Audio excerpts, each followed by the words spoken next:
الحمدللہ رب العالمین الصلاۃ والسلام علی اشرف الانبیاء والمرسلین وخاتم النبیین سیدنا و مولانا علی رسولہ الکریم واہل بیتہ الطیبین الطاہرین المعصومین المظلومین اما بعد فقال اللہ تبارک و تعالی فی کتابہ المجید و فرقانہ الحمید بسم اللہ الرحمن الرحیم هو الذی ارسل رسولہ بالہدی ودین الحق لیظہرہ علی الدین کلہ ولو کرہ المشرکون۔ صدق اللہ العلی العظیم۔ تمام برادران اپنی حفظ و سلامتی کے لیے، اپنی آمادگی کے لیے، توفیقات خیر میں اضافے کے لیے، علم و معرفت میں اضافے کے لیے اور امام عصر کے ظہور میں تعجیل کے لیے ایک بار بلند تر محمدی صلوات پڑھیے۔ اللہم صلی علی محمد۔ سب سے پہلے آپ سب معتکفین، اعتکاف میں آنے والے آپ تمام برادران کو مبارکباد عرض کرتے ہیں کہ یقیناً مبارک کا مرحلہ ہے کہ خداوند تبارک و تعالیٰ نے آپ کو اپنے گھر میں، خانہ خدا میں یہ سعادت نصیب ہوئی آپ لوگوں کو کہ آپ خدا کے مہمان بنے ہیں۔ میزبان ذات خدا ہے اور آپ اس کے گھر میں مہمان بنے ہیں، کیونکہ یہ مہینہ کہ جس کے بارے میں خطبہ شعبانیہ میں پیغمبر اکرم صلی اللہ علیہ وآلہ وسلم کا فرمان ہے، اللہم صلی علی محمد حضور نبی کریم کا فرمان ہے کہ یہ مہینہ خطبہ شعبانیہ میں حضرت فرماتے ہیں کہ یہ مہینہ ضیافت اللہ کا مہینہ ہے، جس میں اللہ نے دسترخوان نعمت، دسترخوان رحمت اور دسترخوان مغفرت بچھا دیا ہے، اور اس دسترخوان پر ہم سب خدا کے مہمان ہیں۔ اور خصوصاً یہ جو اعتکاف کا سلسلہ ہے، اعتکاف کی فضیلت اور اہمیت آپ سب ادھر ہیں موجود، اور علماء بھی آپ کی خدمت میں حاضر ہو رہے ہیں اور آپ کو اس بارے میں بتایا بھی ہوگا اور یقیناً بتاتے بھی رہیں گے۔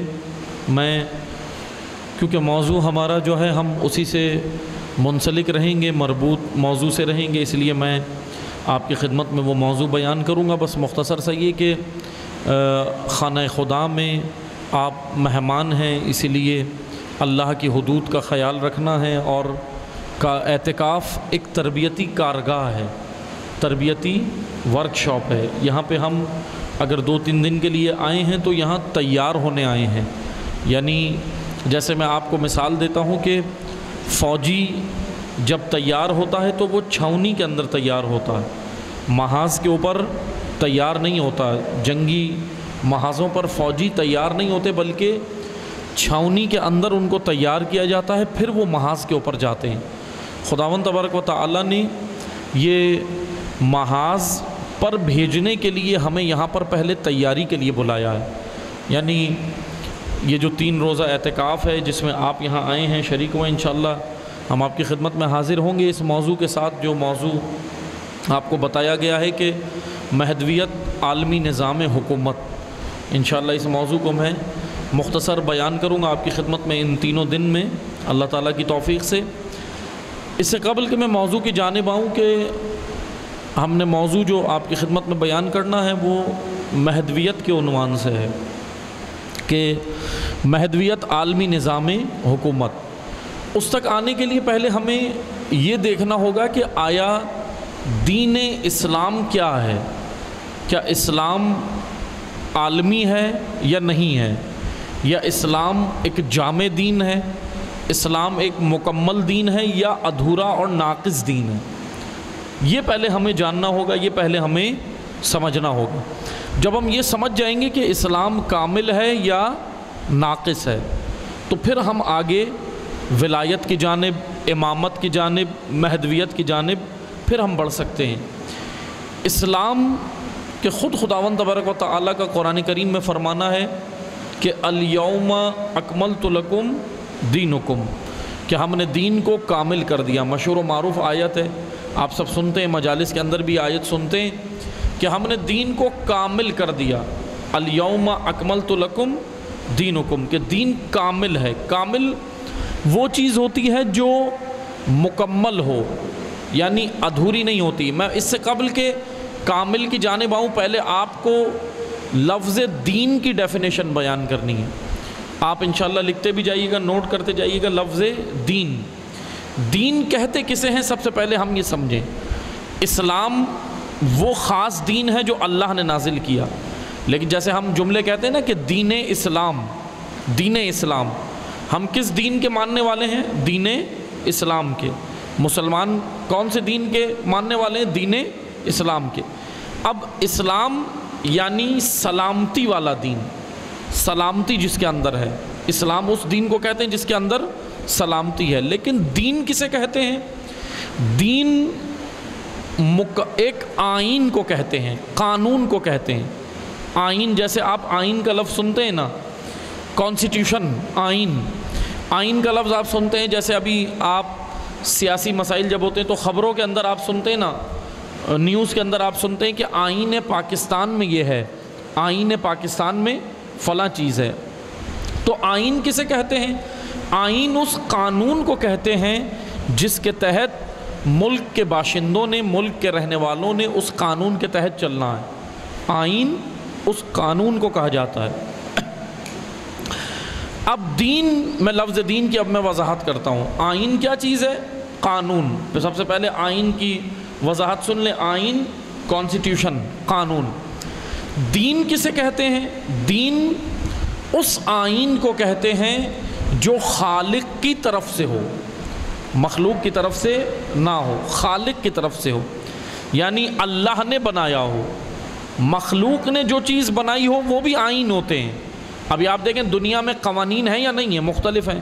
لوگوں کے بنائے ہوئے قوانین ہیں نا، بہت سارے قوانین ہیں۔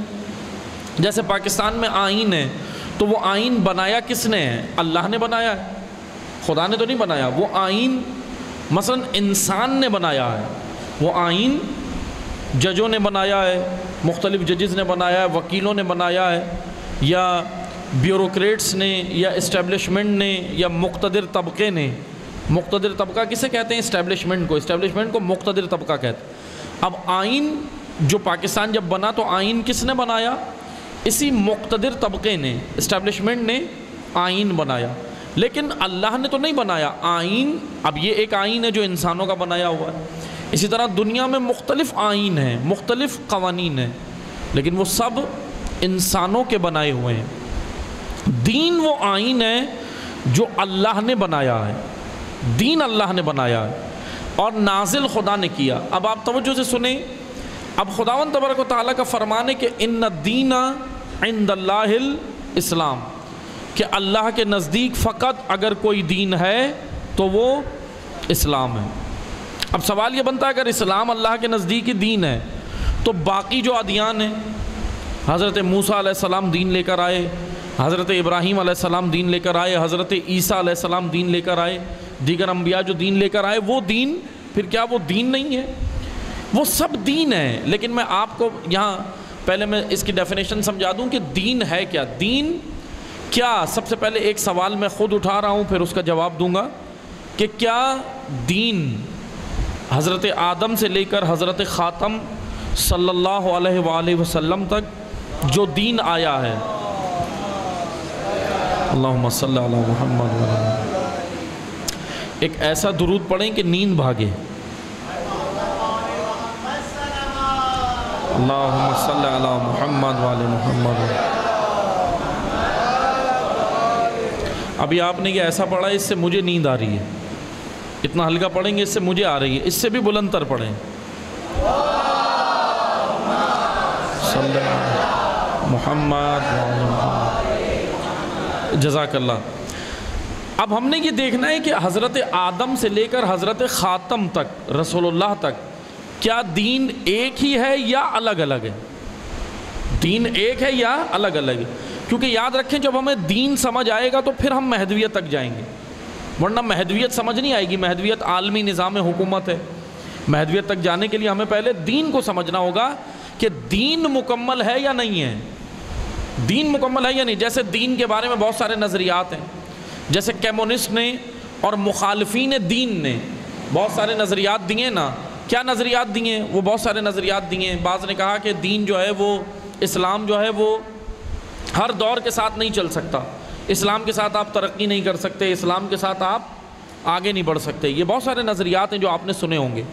اب ہم نے یہی دیکھنا ہے، انہی کو یہ جواب دینا ہے کہ بھائی اسلام کامل ہے یا نہیں ہے، اسلام مکمل دین ہے یا نہیں ہے، یہی تو ہم نے ان کو جواب دینا ہے۔ جیسے آج دنیا میں مختلف ادیان ہیں، پہلے میں ان کی ٹائپس بیان کر دیتا ہوں۔ 2 قسم کے دین ہیں دنیا میں۔ سب سے پہلے ان کی 2 اقسام ہیں، 2 ٹائپس ہیں، 2 ٹائپس۔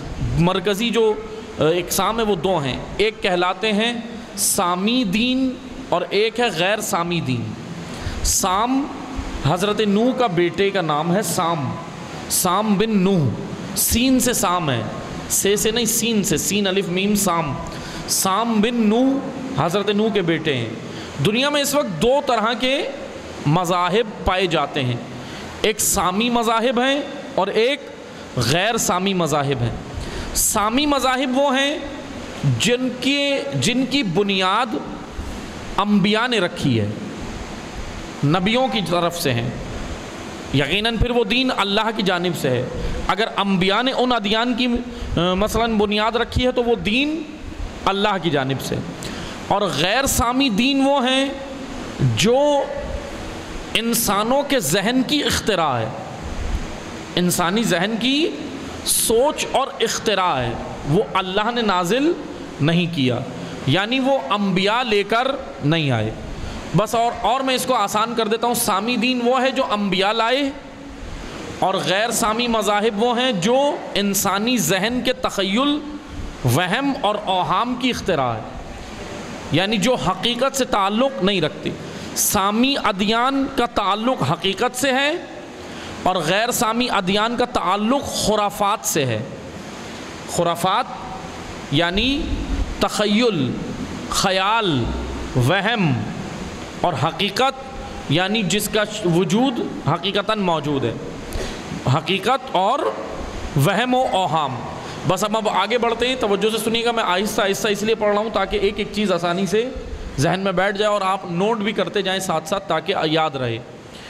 بس توجہ سے سنیں، سامی مذاہب اور غیر سامی مذاہب۔ اب سامی مذاہب، دنیا میں 3 بڑے سامی مذاہب ہیں، اسلام، عیسائیت، یہودیت۔ اب بہرحال اس پہ بھی ایک الگ بحث ہے کہ یہودیت کیا انبیاء کا دین ہے یا نہیں ہے۔ اب میں ابھی اس کی ڈیٹیل میں نہیں جاتا، ورنہ اگر ہم اس کی ڈیٹیل میں گئے تو موضوع سے ہٹ جائیں گے۔ ورنہ یہودیت، آج جو یہودیت موجود ہے یا یہودیت کی جو ابتدا ہوئی وہ حضرت موسیٰ کا دین نہیں ہے، اس کے اگینسٹ بالکل ابتدا ہوئی۔ اب میں بہرحال ایک مختصر سی تاریخ آپ کو پڑھ بھی دیتا ہوں کیسے کون سا دین بنا۔ یہودیت کی ابتدا جو ہوئی وہ یہودا نے کی۔ یہودا آپ سب نے دیکھا ہے، حضرت یوسف کی مووی دیکھی ہے، نبی خدا حضرت یوسف علیہ السلام، اس میں ان کے کتنے بھائی تھے؟ کتنے بھائی تھے؟ 18 11 بھائی تھے، ان میں سے ایک تھا یہودا تھا نا، ان حضرت یوسف کو جنہوں نے کنویں میں ڈال دیا تھا، یہ سارا آپ نے دیکھا ہے نا اس ویڈیو کے اندر۔ یہودا کی جو نسل ہے وہ یہودی کہلائے ہیں، یہودا کی جو نسل ہے وہ یہودی کہلائے ہیں۔ یہ جو آج بھی ہمیں یہودی نظر آتے ہیں یہ اسی نسل سے تعلق رکھتے ہیں۔ اور یہودا نے جو دین، یا یہودا کے فالوورز نے، یہودا کے پیروکاروں نے جو دین قائم کیا وہ ذہنی اختراع تھی، ذہنی اختراع تھی۔ لیکن آج ہمیں 3 سامی مذاہب ہمیں نظر آتے ہیں۔ ایک یہودیت ہے، اب میں یہودیت اس لیے کہہ رہا ہوں کیونکہ زعماء نے، علماء نے اس کو شامل کیا، اس وجہ سے میں کہہ رہا ہوں، ورنہ اگر ہم اور اس کی دقیق گہرائی میں جائیں تو یہودیت بھی سامی مذہب نہیں ہے۔ صرف 2 پھر سامی مذہب رہ جاتے ہیں، ایک عیسائیت اور ایک مسلمان، اسلام، عیسائیت اور اسلام۔ اب عیسائیت کا چہرہ بھی جو آج ہمیں نظر آتا ہے یہ وہ چہرہ نہیں ہے جو حضرت عیسیٰ علیہ السلام نے آ کر بیان کیا تھا. اس کے اندر تبدیلیاں ہوئیں، تحریفات ہوئیں، رد و بدل ہوئے، اس کے اندر عیسائیت کے اندر ہوئی. یہودیت کے اندر تو یہودیت کی تو ابتدا ہی تخیل اور وہم و اوہام سے ہو گئی. لیکن جو حضرت موسیٰ علیہ السلام جو دین لائے تھے، اس دین کا نام، اس کتاب کا نام توریت تھا. وہ اللہ کی کتاب تھی، وہ اللہ نے نازل کی تھی. اور چاروں آسمانی کتابوں پر ایمان رکھنا مسلمان کے لیے ضروری ہے، کیونکہ اگر ہم ایک بھی کتاب پر ایمان نہ رکھیں تو پھر مسلمان نہیں کہلائیں گے. کیونکہ قرآن خود کہہ رہا ہے کہ گزشتہ انبیاء پر بھی ایمان ضروری ہے. اگر ہم پچھلے انبیاء کو معاذ اللہ اگر نبی نہیں مانتے تو مسلمان نہیں کہلائیں گے، اسلام سے خارج ہو جائے گا انسان. اسی لیے چاروں آسمانی کتابوں پر اور 1.25 لاکھ کے قریب جتنے بھی انبیاء آئے سب پر ایمان، اسلام مسلمان کا ایمان اس پہ ہونا ضروری ہے. بس عزیزان محترم، سامی مذاہب، یہ 3 بڑے سامی مذاہب آج دنیا میں ہیں. غیر سامی مذاہب کون کون سے ہیں جن کا تعلق انبیاء سے نہیں ہے؟ وہ ہندوازم ہے، سکھزم ہے، بدھزم ہے، شنٹوازم ہے. شنٹوازم یہ وہ مذہب ہے جو آج جاپان اور چائنا میں، ان کے زیادہ تر فالوورز شنٹوازم نام بھی یاد کر لیں. شنٹوازم اس مذہب کے پیروکار زیادہ تر پائے جاتے ہیں جاپان اور چائنا میں. اور اس طرح ہندوازم، وہ تو ہندوستان میں زیادہ ہیں، ہندو اکثریت ان کی وہیں پر ہے. ہندوازم ہے، سکھزم ہے، سکھ مذہب ہے. یہ وہ مذاہب ہیں، ہندوازم ہو، بدھزم ہو، شنٹوازم ہو اور سکھزم ہو، یہ سارے مذاہب وہ ہیں جو انسانوں نے بنائے ہیں، اللہ نے نہیں بنائے. مثلا بدھزم گوتم بدھ کے فالوورز ہیں. گوتم بدھ یہ وہ تھا.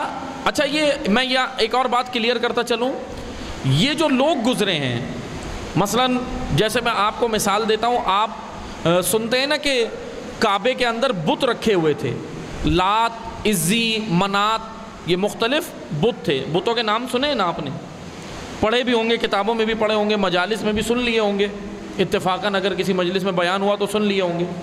لات، عزی، منات، مختلف قسم کے یہ بت رکھے ہوئے تھے خانہ کعبہ میں رسول اللہ کے آنے سے پہلے. پھر بعد میں فتح مکہ ہوئی تو پیغمبر اکرم نے یہ سارے بت توڑوائے تھے.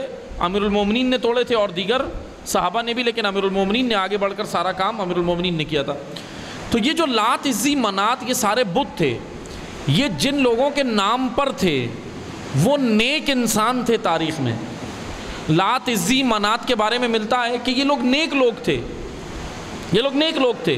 اور کعبے کے اندر زائرین کعبہ کو، کیونکہ حج اسلام سے پہلے بھی ہوتا تھا، اب وہ طریقہ الگ تھا، اسلام کے بعد طریقہ جدا ہو گیا، حج ہوتا تھا پہلے. تو یہ لوگ جتنے بھی آتے تھے یہاں پر، جو یہ آتے تھے مثلا حج کرنے کے لیے قبل از اسلام سے پہلے، رسول اللہ کے آنے سے پہلے، تو وہاں پر یہ جو لات، عزی، منات، یہ شخصیتوں کے نام ہیں، یہ افراد کے نام ہیں، بتوں کے نام نہیں تھے، یہ افراد کے نام ہیں. اور یہ لوگ نیک انسان تھے. یہ آنے والے زائرین کعبہ کو، جو زائر ہوتے تھے کعبے کے، جو زیارت کے لیے کعبے کی آتے تھے، ان زائرین کعبہ کو یہ لوگ مثلا خدمت کرتے تھے ان کی. مثلا ان کو پانی وانی پلاتے تھے، شربت پلاتے تھے، کھانا پینا ان کے لیے اہتمام کرتے تھے. یا جیسے آج ہم سبیلے لگاتے ہیں نا، سبیلے لگاتے ہیں، مجالس کے لیے لگاتے ہیں، محرم میں لگاتے ہیں، جلوسوں میں لگاتے ہیں، اور ادھر مشی کے دوران لگاتے ہیں عراق کے اندر جیسے سبیلے لگتی ہیں. اس طرح یہ لات، عزی، منات، یہ لوگ سبیلے لگاتے تھے اپنے طور پہ. اب وہ سبیل ایسے نہیں ہوتی تھی، ان کا اپنا طریقہ کار ہوتا تھا، لوگوں کو کھانا کھلانا، پانی پلانا، ان کی خدمت کرتے تھے. بہرحال نیک لوگ تھے لات، عزی، منات. یہ دنیا سے چلے گئے، ان کا انتقال ہو گیا، دنیا سے چلے گئے، مر گئے. جب یہ لوگ مر گئے تو ان کے جو فالوورز تھے، کیونکہ ہوتا یہی ہے کہ نیک آدمی کے فالوور ہوتے ہیں نا، اچھے آدمی کے تو فالوور بن جاتے ہیں اس کی کردار کی وجہ سے، اس کی شخصیت اور پرسنالٹی کی وجہ سے.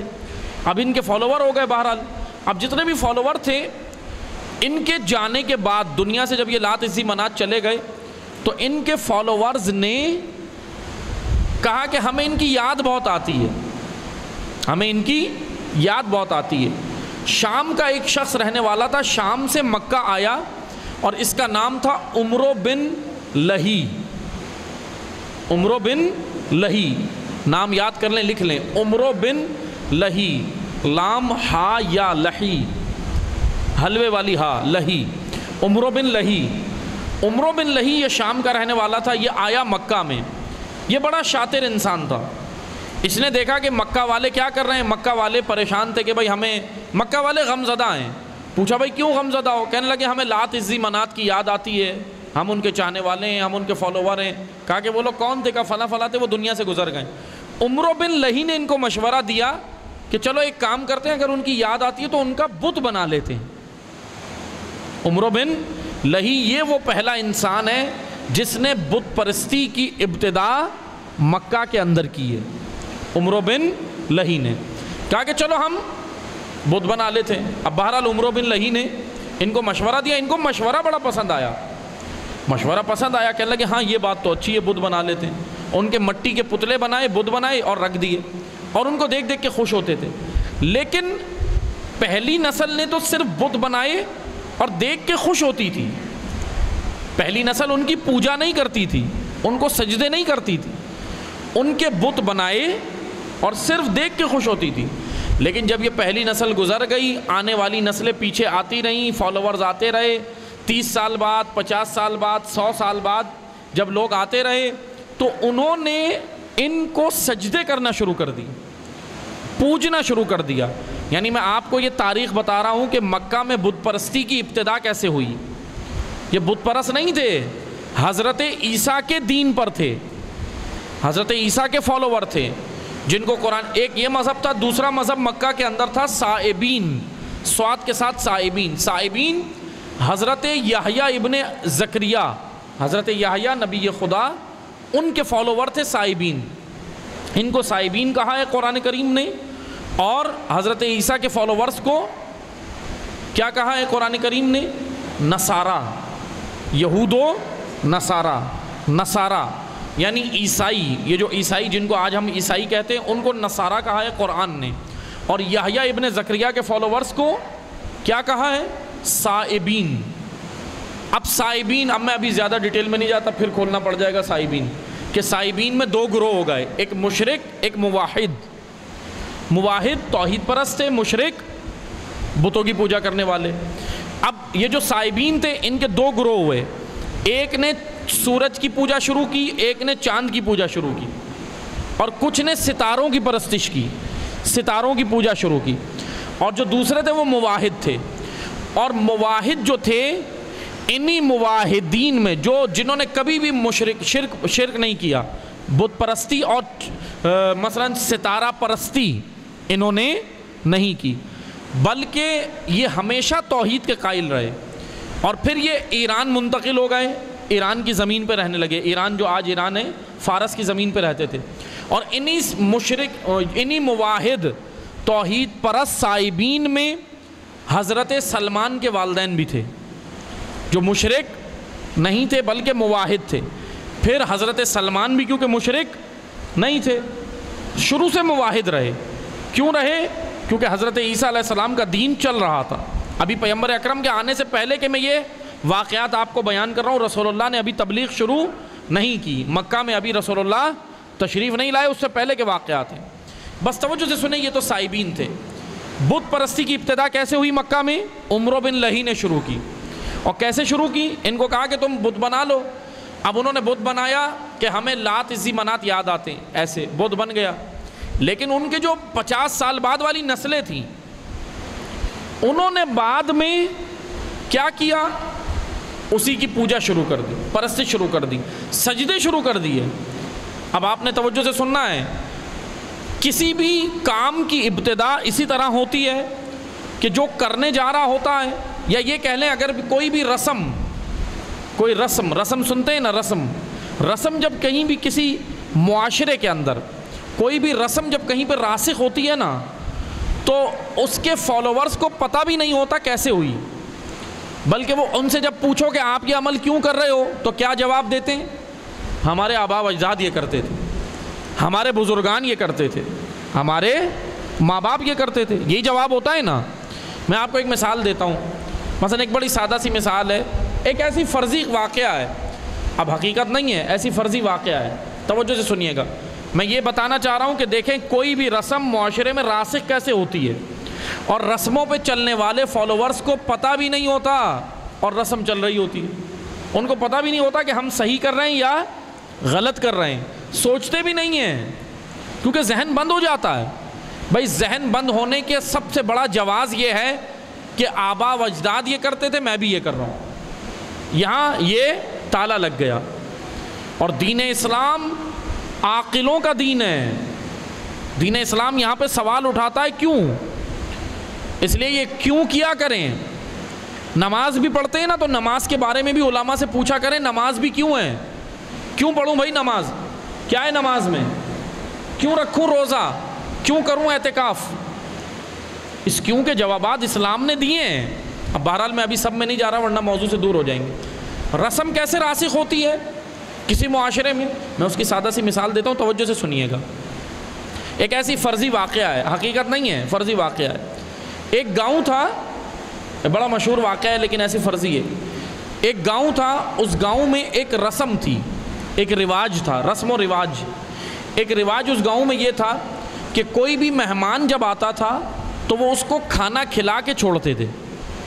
اب رسم تو اچھی تھی نا، بری تو نہیں تھی، اچھی بات ہے بھائی، کھانا کھلا کے چھوڑ رہے ہیں، میزبان تھے اچھے۔ اب ان کا ایک رسم تھی کہ بھائی کوئی بھی مہمان آئے گا کھانے کے بغیر نہیں جا سکتا۔ ایک گاؤں کے اندر ایسی فرضی واقعہ ہے لیکن میں سمجھانے کے لیے بتا رہا ہوں۔ اب بہرحال لیکن ایک اور رسم تھی ان کی، اسی میں جب وہ دسترخوان بچھاتے تھے نا تو دسترخوان پہ میزبان بھی بیٹھتا تھا، مہمان بھی، لیکن وہ دسترخوان پہ ڈنڈا رکھتے تھے، لمبا سا ڈنڈا ہوتا تھا بڑا سا، وہ ڈنڈا رکھتے تھے دسترخوان پہ۔ اب مہمان وہاں پہ آتے تھے، مہمان کھانا کھاتے تھے، کھانا کھا کے چلے جاتے تھے، کسی بھی مہمان کی جرت نہیں ہوتی تھی پوچھیں ڈنڈا کیوں ہے، کیونکہ ڈرتے تھے، اکثر تو ڈرتے تھے کہ بھائی پوچھا تو کہیں ایسا نہ ہو ڈنڈے سے پٹائی ہو جائے، اس لیے پہلے تو وہ ڈرتے تھے بہرحال۔ لیکن ایک دانشور تھا، دانشور کہہ لیں جس کے ذہن میں کیوں بہت اٹھتا تھا، اور اگر کسی کے ذہن میں کیوں اٹھتا ہے نا تو ہم اس کو کیا بولتے ہیں، یہ بڑا پریشان کرتا ہے، جب دیکھو اس کے سوالات ہی رہتے ہیں، اور بعض لوگ اس سے بھاگ بھی رہے ہوتے ہیں کہ جب دیکھو یہ سوال ہی کرتا رہتا ہے۔ اب بہرحال ممکن ہے کہ وہ بیچارہ سمجھنے کے لیے کر رہا ہو، لیکن توجہ سے سنیں، ایک دانشور تھا، اس کے ذہن میں کیوں بہت اٹھتا تھا، وہ اتفاقاً اس گاؤں میں چلا گیا مہمان بن کے۔ اب اس گاؤں کے جو میزبان تھے انہوں نے اس کے کھانے کا اہتمام کیا اور کہا کہ کھانے کے بغیر تو آپ نہیں جا سکتے۔ اس نے کہا ٹھیک ہے کوئی حرج نہیں ہے، کھانا ہی تو کھانا ہے، اچھی بات ہے۔ کھانے کے لیے وہ بیٹھ گیا، اب دسترخوان پہ ڈنڈا رکھ دیا لا کر، کھانے کے ساتھ ڈنڈا بھی رکھ دیا۔ اب اس کے ذہن میں تو کیوں اٹھتا تھا نا، باقی مہمان تو کوئی نہیں پوچھتا تھا، اس نے میزبان سے سوال کر لیا، لیکن تھوڑا ڈر بھی رہا تھا بیچارہ، لیکن پھر بھی ڈرتے ڈرتے اس نے سوال کر لیا، کہنے لگا کہ یہ بتائیں یہ ڈنڈا کیوں رکھا ہے۔ اب میزبان کے پاس کوئی جواب نہیں تھا، اس نے یہ جواب دیا کہ بھائی مجھے تو نہیں معلوم، ہمارے آبا و اجداد رکھتے تھے، ہمارے باپ دادا یہ کام کرتے تھے اس لیے میں کر رہا ہوں۔ اب لیکن وہ دانشور تھا، وہ اس کی بھی سوئی اٹک گئی، اس کی بھی سوئی اسی سوال پہ اٹک گئی۔ اس نے بولا کہ بس یہ یاد رکھو، جب تک یہ نہیں بتاؤ گے کہ یہ ڈنڈا کیوں رکھا ہے میں کھانا نہیں کھاؤں گا۔ وہ بھی اڑ گیا، ادھر میزبان کو بیچارے کو پتہ ہی نہیں کیوں رکھتے ہیں، اور ادھر مہمان اڑ گیا کہ بھائی میں کھانا نہیں کھاؤں گا جب تک مجھے یہ نہیں بتاؤ گے یہ ڈنڈا کیوں رکھتے ہو۔ بہرحال پورے گاؤں میں خبر پھیل گئی، پورے گاؤں میں شور مچ گیا کہ مہمان کھانا نہیں کھا رہا، مہمان کھانا نہیں کھا رہا۔ اب گاؤں والوں کے تو مثلا عزت کا سوال تھا نا، وہ تو یہ سمجھتے تھے کہ اگر کھانا کھا کے نہیں گیا تو ناک کٹ جائے گی، ہم معاشرے میں کیا منہ دکھائیں گے۔ اب گاؤں والے سارے پریشان ہو گئے اور سارے اس کے گھر پہ جمع ہو گئے، پورا گاؤں آ گیا کہ بھائی ہوا کیا ہے، مہمان کیا رہا ہے، کب مہمان یہ کہہ رہا ہے کہ ڈنڈا کیوں رکھتے ہو دسترخوان پہ، یہ بتاؤ۔ اب سارے گاؤں والے ایک دوسرے کی شکلیں دیکھنے لگے، پتہ کسی کو بھی نہیں تھا، سب یہی کہنے لگے کہ بھائی ہمیں بھی نہیں معلوم، ہمارے والدین یہ کرتے تھے، باپ دادا یہ کرتے تھے، اب ہمیں کیا پتہ ڈنڈا کیوں رکھتے ہیں۔ بہرحال مہمان وہیں پر اڑ گیا، کہنے لگا جب تک اس سوال کا جواب نہیں لاؤ گے میں کھانا نہیں کھاؤں گا، جب تک سوال کا جواب نہیں لاؤ گے کھانا نہیں کھاؤں گا۔ اب گاؤں والے بیچارے پریشان، گاؤں والوں نے پھر فیصلہ کیا کہ ایک کام کرتے ہیں، ایک بزرگ ہے گاؤں میں، 80-85 سالہ بزرگ ہے، بہت 80-85 سال عمر ہو گئی ہے، اس کے پاس چلتے ہیں، وہ گھر میں ہے، بیمار بھی ہے، چلو اس کو لے کے آتے ہیں اٹھا کے، شاید وہ کچھ بتا دے۔ اب یہ گاؤں والے گئے، گاؤں کے چند افراد گئے، اس بزرگ کو، ان بزرگ کو لے آئے، لانے کے بعد ان کو دسترخوان دکھایا اور وہ ڈنڈا دکھایا، کہنے لگے کہ یہ بتائیں یہ دسترخوان پہ ڈنڈا کیوں رکھتے ہیں؟ وہ بزرگ جو 80-85 سالہ بزرگ تھے نا، وہ جیسے ہی آئے انہوں نے دسترخوان دیکھا، پہلے تو انہوں نے شور کر دیا، ان بزرگ نے شور کر دیا کہ تم نے یہ کیا کیا، اس کا سائز بہت بڑا کر دیا، ہمارے آبا و اجداد تو تھوڑا چھوٹا رکھتے تھے۔ اب انہوں نے ایک اور موضوع چھیڑ دیا۔ اب بہرحال انہوں نے کہا کہ بھائی ٹھیک ہے ہم چھوٹا کر دیں گے اس کا سائز، لیکن ابھی مسئلہ یہ ہے کہ رکھتے کیوں تھے؟ تو ان بزرگ نے کہا کہ دیکھو یہ تو مجھے بھی نہیں پتا کیوں رکھتے تھے، اب یہ تو ہمارے بھی باپ دادا کرتے تھے، اب یہ تو مجھے بھی نہیں پتا، لیکن سائز تھوڑا چھوٹا کرو۔ اب بہرحال یہ بزرگ بھی کام کے نہیں رہے کیونکہ ان کو بھی نہیں پتا۔ اب گاؤں والے پریشان، پھر پتہ چلا کہ ہاں ان سے بھی ایک بزرگ شخصیت ایک اور ہے گاؤں کے اندر، کہا کہ چلو ان کو لے آتے ہیں، ان کو لائے، انہوں نے اور شور کر دیا کہ سائز اس سے بھی کم تھا، بھائی اس کا سائز ڈنڈے کا اس سے بھی کم تھا، ابھی اس سے بھی چھوٹا کرو۔ کہا کہ چلو ٹھیک ہے اس سے بھی چھوٹا کر دیتے ہیں، لیکن یہ بتائیں کہ رکھتے کیوں تھے؟ انہوں نے بھی ماتھے پہ ہاتھ مارا، کہنے لگے یہ تو مجھے بھی نہیں پتا، بس وہ ہمارے بزرگان رکھتے تھے، آبا و اجداد، اب بہرحال کیا کریں۔ بہرحال اب گاؤں والوں کو یہ مشکل تھی، لیکن اتفاقاً ہوا یہ کہ ایک گاؤں میں ایک آخری بزرگ بچا جو 100 سال سے بھی اوپر کا تھا، کہا کہ بس اب اس کے علاوہ کوئی جواب نہیں دے سکتا، اس سے زیادہ بزرگ شخصیت کوئی بھی نہیں تھی عمر کے حساب سے۔ بہرحال یہ چلے گئے، کہنے لگے چلو اب اسی کو لے آئیں۔ اب وہ بیچارہ آخری بزرگ تھا، اس کو لائے، انہوں نے آ کر اپنا سر پیٹا، اس بزرگ نے آ کر دسترخوان پہ جب ڈنڈا دیکھا اپنا ماتھا پیٹا، کہنے لگے اللہ کے بندو ڈنڈا نہیں رکھتے تھے دسترخوان کے اوپر، ہمارے بزرگان خلال یا ٹوتھ پک رکھتے تھے دانت صاف کرنے کے لیے، اور نسلیں آتی رہیں بڑھتی رہیں، تم نے اس ٹوتھ پک اور خلال کو، جس سے دانت صاف کرتے ہیں نا خلال چھوٹے چھوٹے ٹوتھ پک، کہا تم نے اس کو کیا بنا دیا؟ ڈنڈا بنا دیا۔ رسم اس طرح رائج ہوتی ہے، یہ مثال تھی، ایک فرضی مثال تھی۔ عزیزان محترم، معاشروں کے اندر رسومات اس طرح راسخ ہوتی ہیں، فالوورز کو پتہ بھی نہیں ہوتا کہ یہ کیوں ہو رہا ہے، بس ہو رہا ہے، بس ہمارے پاس ایک ہی جواز ہوتا ہے کہ مجمع سب یہ کر رہا ہے، اکثریت یہ کر رہی ہے، اور قرآن کیا کہہ رہا ہے؟ اکثرہم لا یعقلون، اکثریت عقل مند نہیں ہے، اکثرہم لا یفعلون، اکثریت فلاح پانے والی نہیں ہے، اکثرہم لا یعلمون، اکثریت جانتی نہیں ہے۔ اور ہم کیا کرتے ہیں؟ یہ دیکھتے ہیں اکثریت کس کے ساتھ ہے، اکثریت کیا کر رہی ہے، اکثر لوگ کہاں جا رہے ہیں، لوگ کیا کر رہے ہیں۔ بس عزیزان محترم، بت پرستی مکہ میں ایسے راسخ ہوئی، لات عزی منات کے جو بت بنائے تھے وہ پوجنے کے لیے نہیں بنائے تھے، وہ کس لیے بنائے تھے؟ یاد کے لیے۔ اسی لیے کہتے ہیں کہ جب کسی کی یاد بھی منانا ہو تو اپنے طور پر آگے سے آگے بڑھ کے، وہ جملہ ہے نا اردو میں، شاہ سے زیادہ شاہ کے وفادار، وہ نہ بنے، جتنا اللہ رسول اور ائمہ نے بتایا اس پہ عمل کریں۔ جب ہم آگے سے آگے بڑھنے کی کوشش کریں گے تو کیا ہوگا؟ جب ہم یہ کہتے ہیں نا چلو جی مولا کی محبت میں میرا دل یہ چاہتا ہے آج میں یہ کروں، مولا کی محبت میں، پھر جب پوچھیں کہ آپ یہ کیا کر رہے ہو؟ ہم تو مولا کی یاد منا رہے ہیں، ہم تو امام کی یاد منا رہے ہیں، ہم تو ان کا جشن منا رہے ہیں، ان کی شہادت منا رہے ہیں، یاد منا رہے ہیں۔ بھائی یاد منائیں، بے شک منائیں، لیکن اس یاد کو کیسے منائیں یہ بھی ان سے پوچھیں، اس یاد کو کیسے منائیں۔ یاد منانے کا لفظ تو لے لیا لیکن طریقہ نہیں لیا، یہ مشکل ہوئی ہمارے معاشرے میں۔ بس عزیزان محترم، ہندوازم جو مذہب بنا، گوتم بدھ کے پیروکار جو بنے، گوتم بدھ بھی ایک جس کے بارے میں ہمیں یہ ملتا ہے کہ شریف آدمی تھا، نیک آدمی تھا گوتم بدھ، یہ نہیں کہتا تھا کہ آ کے میری بت پرستی کرو، یہ نہیں کہتا تھا، یہ نہیں کہتا تھا کہ مجھے پوجو، اس کے فالوورز نے اس کو پوجنا شروع کیا، اس کے فالوورز نے اس کو پوجنا شروع کیا۔ اسی لیے آئیں امام چہارم امام زین العابدین علیہ الصلوۃ والسلام کی حدیث ہے، اللہم صلی علی محمد وعلی محمد۔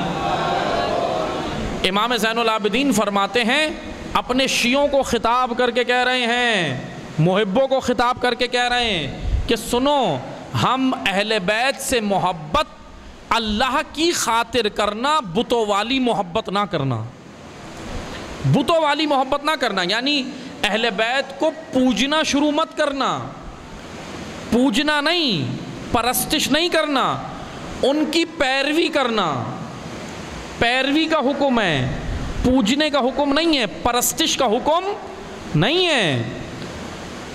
عبادت فقط اللہ کی، اور اہل بیت اللہ کے وہ بندے ہیں جو ہمیں طریقہ عبادت بتا کر راہ خدا تک، راہ خدا سے خدا تک لے کر جائیں گے۔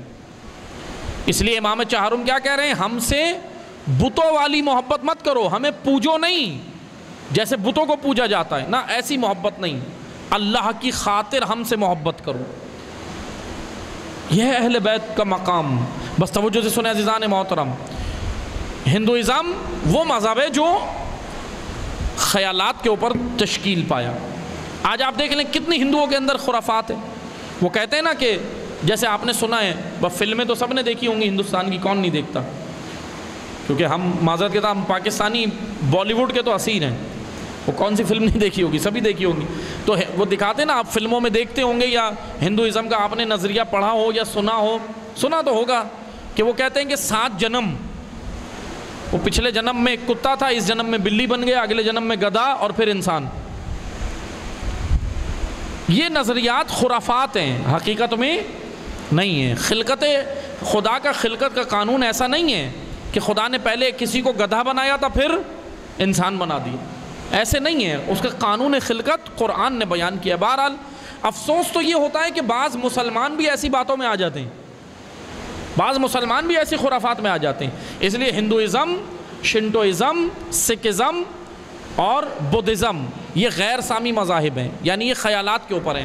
بس توجہ سے سنیں، اب ہم آگے بڑھتے ہیں۔ بس میں مختصر کر رہا ہوں، آج کے درس کو میں سمیٹ رہا ہوں، باقی کیونکہ میں نے ابھی مہدویت نہیں کھولی، کیونکہ جب تک ہمیں یہ مذاہب سمجھ نہیں آئیں گے، دین اپنا اسلام سمجھ نہیں آئے گا، مہدویت کیا سمجھ آئے گی۔ اس لیے مہدویت میں آگے انشاءاللہ اگلے 2 دروس جو ہوں گے اس میں مہدویت بیان کریں گے۔ ابھی میں نے صرف دین اسلام کی ڈیفینیشن بیان کی۔ اب یہ تھے غیر سامی مذاہب، اور یہ ہیں سامی مذاہب۔ سامی مذاہب میں یہودیت، عیسائیت اور اسلام۔ اب سوال یہ بنتا ہے، آج جو عیسائیت ہمیں نظر آتی ہے، آج کے دور میں جو عیسائیت نظر آتی ہے وہ، آج جو یہودیت نظر آتی ہے وہ، آج جو دیگر انبیاء کے فالوورز نظر آتے ہیں وہ، کیا اسلام ایک ہی ہے یا یہ الگ الگ دین تھے؟ تو بس توجہ سے سنیں، میں سارا نچوڑ آپ کی خدمت میں پیش کر رہا ہوں اس گفتگو کا۔ قرآن یہ کہتا ہے، جیسے آپ نے سنا نا کہ توریت، زبور، انجیل اللہ کی کتابیں خدا نے نازل فرمائی، لیکن جب قرآن آیا تو وہ تمام تینوں کتابوں کا نچوڑ ہے، ان تمام تینوں کتابوں میں جو تعلیمات تھیں۔ لیکن آج جو توریت اور انجیل ہیں، آج وہ اپنی اصلی حالت میں نہیں ہیں، ان میں تبدیلیاں ہوئی ہیں، تحریفات ہوئی ہیں، تبدیلیاں ہوئی ہیں، آج وہ اپنی اصلی حالت میں نہیں ہیں۔ لیکن جو اللہ نے نازل کی تھی وہ بالکل بہترین تھی، الہی کلام تھا۔ اب ان تینوں کتابوں کا نچوڑ ہے قرآن، اور پیغمبر اکرم جو آخر میں آئے ہیں، ایسا نہیں کہ الگ دین لائے ہیں۔ قرآن کی آیتیں کہہ رہی ہیں کہ اے حبیب بتا دو ان کو کہ میں کس کی راہ پہ چل رہا ہوں۔ رسول کو اللہ کہہ رہا ہے کہ اے حبیب ان کو بتا دو کہ میں اتباع کر رہا ہوں ابراہیم کا۔ پیغمبر اکرم کس کی پیروی کر رہے ہیں؟ حضرت ابراہیم کی۔ اب یہاں اتباع سے مراد یہ نہیں ہے، اب کوئی یہ نہ سمجھے کہ رسول اللہ حضرت ابراہیم کی پیروی سے مراد کیا ہے کہ رسول اللہ کا مقام کم ہو گیا، نہ، تمام انبیاء میں سید و سردار پیغمبر اکرم ہے، ان کے برابر کوئی بھی نبی نہیں ہے۔ لیکن خدا نے جو کہا نا کہ ان کو بتاؤ، امت کو بتاؤ کہ میں ابراہیم کا فالوور ہوں، ملت ابراہیم، ملت اردو میں کہتے ہیں قوم کو، عربی میں کہتے ہیں راستے کو، ملت ابراہیم۔ قرآن نے کہا ہے کہ اے حبیب ان کو بتاؤ کہ میں راستہ ابراہیم پر چلنے والا ہوں، یعنی آیات یہ بتا رہی ہیں قرآن کی کہ پیغمبر اکرم نیا دین نہیں لائے، اسی دین کا نچوڑ آدم علیہ السلام، نوح علیہ السلام، شیس، ابراہیم، حضرت موسیٰ، حضرت عیسیٰ، تمام حضرت داؤد، تمام انبیاء کی تعلیمات کا نچوڑ پیغمبر اکرم لے کر آئیں، تمام انبیاء کی۔ دین اتنے مختلف نہیں ہیں، دین ایک ہی ہے۔ ہاں اب آپ توجہ سے سنیں، میں آپ کو ایک مثال دیتا ہوں، توجہ سے سنیے گا۔ آپ نے اسکول میں دیکھا ہے پہلی کلاس کون سی ہوتی ہے اسکول میں بچوں کی؟ مونٹیسری، کے جی، پھر اس کے بعد 1 کلاس میں جاتا ہے، پھر پرائمری سیکشن چل رہا ہوتا ہے، پرائمری کے بعد سیکنڈری کے بعد میٹرک ہو جاتا ہے، اور پھر میٹرک کے بعد انٹرمیڈیٹ، اور پھر گریجویشن، پھر اس کے بعد ایم اے وغیرہ، اور پھر جو بھی آگے تعلیمات کا سلسلہ۔ یہ ایسے مراحل ہیں نا، مونٹیسری، پھر اس کے بعد پرائمری، سیکنڈری، انٹرمیڈیٹ، اور پھر گریجویشن۔ آپ مجھے بتائیں مونٹیسری کے بچے کو اگر ہم میٹرک کی کتاب دیں اور میٹرک کی کتاب پڑھائیں، وہ اس کے سمجھ آئے گی؟ مونٹیسری کے بچے کو سمجھ آئے گی؟ نہیں آئے گی۔ کیوں نہیں آئے گی؟ بھائی اس لیے نہیں آئے گی کہ اس کی فکری سطح ابھی اتنی زیادہ بلند نہیں ہے، اس کی فکری سطح ذرا کم ہے۔ اس لیے پھر کیا جاتا ہے، تعلیمی نصاب ایک ہی ہوتا ہے، مونٹیسری سے لے کر گریجویشن لیول تک۔ پاکستان کی میں مثال لے لیتا ہوں، پاکستان میں ہمارے ملک میں مونٹیسری سے لے کر گریجویشن لیول تک تعلیمی نصاب الگ الگ نہیں ہے، تعلیمی نصاب ایک ہی ہے، اس کے درجات ہیں، اس کی کیٹیگریز ہیں، مختلف کیٹیگریز اور درجات ہیں۔ مونٹیسری کے بچے کے لیول کا کورس الگ بنایا گیا ہے، پرائمری والوں کا کورس اس سے اپر ہے، سیکنڈری کا اور اپر لیول کا ہے، انٹرمیڈیٹ اور اپر لیول ہے، اور گریجویشن سب سے زیادہ اپر لیول ہے۔ اسی طرح بنتے ہیں نا کورس۔ اب 2 جملے سن لیں، نصاب ایک ہی ہے، کورس الگ الگ ہے، اسی نصاب میں سے کورس بنایا گیا ہے، نصاب میں سے کورس بنایا گیا ہے، نصاب میں سے نکال کر بنایا گیا ہے، تاکہ فکری سطح کے مطابق جب بچہ، جب اسٹوڈنٹ، جب طالب علم پروان چڑھتا رہے تو اس کے مطابق اس کی فکری سطح جب پروان چڑھتی رہے تو اس کے مطابق اس کا کورس بھی اپ گریڈ ہوتا رہے گا۔ اب جس طرح مونٹیسری کے بچے کو ہم میٹرک کا کورس نہیں پڑھا سکتے، اسی طرح میٹرک والے کو مونٹیسری کی کتاب دے دیں، اس سے پیپر لیں۔ 10ویں جماعت کے لڑکے سے ہم پیپر لیں، اے فار ایپل، بی فار بال، کہیں اس کا پیپر لیں، تو یہ اس کی بھی تو اہانت ہے، وہ بھی تو کہے گا کہ بھائی آپ میرے لیول کے مطابق لائیں نا کورس۔ بس توجہ سے سنیں، مثال سمجھ آئی؟ نصاب ایک ہے، کورس تدریجاً درجہ بدرجہ کورس بدل رہا ہے، نصاب نہیں بدل رہا، کورس اسٹوڈنٹ کی فکری سطح کے مطابق بلند ہوتا جا رہا ہے، اپ گریڈ ہوتا جا رہا ہے۔ بس عزیزان محترم، یہ مثال تھی، مطلب کی جانب آئیں۔ آدم علیہ السلام جب آئے، ان کے بعد جو نسل آئی وہ مونٹیسری لیول کی تھی فکری سطح پہ۔ نوح علیہ السلام کی نسل مونٹیسری لیول کی تھی، کے جی لیول کی تھی۔ ابراہیم علیہ السلام کی نسل پرائمری لیول کی تھی۔ موسیٰ علیہ السلام کی موسیٰ علیہ السلام کی نسل سیکنڈری لیول کی تھی۔ عیسیٰ علیہ السلام کی نسل جو امت تھی وہ انٹرمیڈیٹ لیول کی تھی، اور رسول اللہ کی امت گریجویشن لیول کی تھی۔ اب نصاب دین نہیں بدلا، ان الدین عند اللہ الاسلام، دین ایک ہی ہے، اور امت کو پڑھانے کا نصاب درجہ بدرجہ بڑھ رہا ہے، درجہ بدرجہ بڑھ رہا ہے۔ آدم علیہ السلام کو جو پڑھانے کے لیے صحیفہ ملا وہ ان کی امت کے لیول کے مطابق تھا۔ ابراہیم علیہ السلام کو جو ملا وہ ان کی امت کے، ان کی قوم کے لیول کے مطابق تھا۔ موسیٰ علیہ السلام کو جو ملا ان کی قوم کے لیول کے مطابق تھا۔ عیسیٰ علیہ السلام کو جو انجیل ملی ان کی قوم کے لیول کے مطابق تھی۔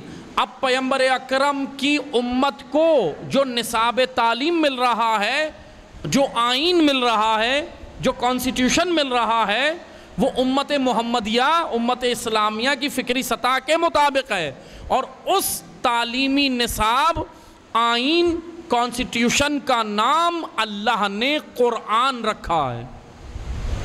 یہ قرآن آئین ہے اللہ کی جانب سے نازل کردہ۔ بس عزیزان محترم، دین الگ الگ نہیں ہے، یہاں تک سمجھ آیا کہ دین الگ الگ نہیں ہے، ہر نبی اسلام ہی لے کر آیا ہے، ہر نبی اسلام لایا ہے۔ بس ہاں، یہودا کے فالوور یہودی کہلانے لگے، حضرت عیسیٰ کے فالوورز عیسائی یا نصرانی کہلانے لگے، لیکن وہ فالوور کہلانے لگے۔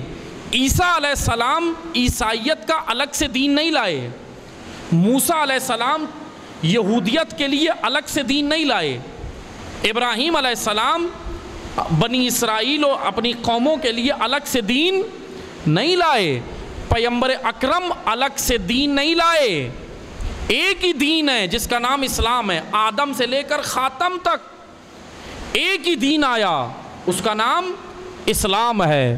جیسے آتے ہیں نا، بعض لوگ کہتے ہیں نا کہ جب امام ظہور کریں گے، امام ظہور جب کریں گے تو اسلام کا غلبہ ہوگا۔ آیت بھی کہہ رہی ہے نا، هو الذی ارسل رسولہ بالہدی ودین الحق لیظہرہ علی الدین کلہ ولو کرہ المشرکون، کہ اے حبیب، رسول اللہ کو اللہ نے کیوں بھیجا؟ ہدایت اور دین حق کے ساتھ، تاکہ جا کر اللہ کے دین کو مبعوث کر دیں، پھر کیا ہوگا؟ اور تمام ادیان پر غالب کر دیں۔ لیظہرہ، یظہرہ غلبے کو کہتے ہیں، غلبہ۔ میں انشاءاللہ باقی 2 دنوں میں بیان کروں گا کہ مہدویت غلبے کا نظام ہے، مغلوب رہنے کا نظام نہیں ہے، غلبہ۔ اور پھر میں سارے سوالوں کے انشاءاللہ آپ کے جواب بھی دوں گا، لیکن آہستہ آہستہ۔ وہ سوالات کیا ہوں گے یقیناً آپ کے ذہن میں اٹھیں گے، ہم امام کے ظہور کے لیے کیا کریں، ظہور کیسے ہوگا، پھر اس کے بعد ظہور کے لیے 2 نظریات پیش کیے جاتے ہیں۔ میں سوال خود اٹھا رہا ہوں، جوابات ابھی نہیں دوں گا، جوابات انشاءاللہ آئندہ درس میں دیں گے۔ سوالات یہ بھی اٹھیں گے کہ بھائی ایک سوال یہ بھی ہے نا کہ بعض لوگ کہتے ہیں کہ جتنا ظلم پھیلنے دو امام آ جائیں گے، دوسرا نظریہ یہ کہتا ہے کہ سب کو بہترین کرو پھر امام آئیں گے۔ تو سوال یہ بنتا ہے کون سا نظریہ درست ہے؟ اس پہ بھی ہم بات چیت کریں گے انشاءاللہ اسی درس کے اندر، انہی دروس کے اندر۔ بس توجہ سے سنیں، امام جب آئیں گے تو یہ تو طے ہے، قرآن اور روایات سے یہ تو طے ہے کہ اسلام غالب آئے گا، باقی کوئی بھی دین نہیں ہوگا۔ تو اس کا مطلب یہ ہے کہ امام زمانہ نے آ کر نیا دین نہیں لانا، وہی انبیاء کا دین، 1.25 لاکھ انبیاء کے دین کو غالب کرنا ہے۔ عیسیٰ علیہ السلام جو دین لائے وہی دین ہے جو رسول لائے، لیکن عیسیٰ کی تعلیمات کو عیسیٰ علیہ السلام کے فالوورز نے بگاڑ دیا، چہرہ خراب کر دیا، پلٹ کے رکھ دیا دین۔ یہودیوں نے موسیٰ علیہ السلام کی تعلیمات کو الٹ کے رکھ دیا، بدل دیا، تحریف کر دیں، الٹ کر دیں۔ بنو امیہ، بنو عباس نے پیغمبر اکرم کی تعلیمات کو الٹ دیا، تبدیلیاں کر دیں، تحریف کر دیا۔ میں مثالیں دوں گا آگے چل کے دروس کے اندر کہ کیسے رسول اللہ کے دین کو بھی پلٹا گیا ہے۔ آج جو ہمارے پاس دین ہے، ہم نے یہی تو چیک کرنا ہے کیا بالکل خالص ہے ہمارے پاس، جیسا رسول نے دیا تھا وہی ہے، یا پھر ہم چیک کریں دین کے اندر کلچر بھی شامل ہو گیا، دین کے اندر ثقافت بھی شامل ہو گئی، دین کے اندر خیالات و تخیلات و اوہام و وہم، ساری خرافات دین میں شامل ہوئی ہیں۔ جب تک ہمیں دین سمجھ نہیں آئے گا مہدویت سمجھ نہیں آئے گی، کیونکہ جب تک خرافات ذہن پہ، بھائی ہمارے ذہن پہ ایک تو یہ بھی ہے نا، امام بس اللہ کا جب حکم ہوگا امام آئیں گے اور خود دین نافذ ہو جائے گا، یہ بھی ایک تفکر ہمارے ذہنوں پہ ڈالا گیا ہے۔ لیکن ایسے نہیں ہے، مہدویت ایسے نہیں ہے، وہ میں انشاءاللہ بیان کروں گا کہ میری اور آپ کی کیا ذمہ داری ہے اور امام کیسے آئیں گے۔ اس سے پہلے ہم یہ سمجھیں گے کہ زمانہ انتظار میں ہم نے کیا کرنا ہے، اور پھر یہ سمجھیں گے کہ مہدویت جو عالمی نظام ہے یہ قائم کیسے ہوگا۔ یہ انشاءاللہ میں آپ کی خدمت میں بیان کروں گا۔ بس آج کا میں درس یہاں روک رہا ہوں کیونکہ وقت پورا ہو گیا ہے، 10 منٹ ہیں سوالات کے لیے۔ ابھی 1 گھنٹہ مکمل ہونے میں 10 منٹ ہیں، اگر کسی کا کوئی سوال ہے تو وہ سوال کر سکتے ہیں، آج کے درس سے مربوط ہے تو وہ زیادہ اچھا ہوگا کیونکہ پھر وقت کم لگے گا، ورنہ میں آپ کا زیادہ ٹائم نہ لے جاؤں، اس لیے جو سوال ہے وہ آپ کریں آج کے درس کے حساب سے، باقی جو کل دروس ہوں گے۔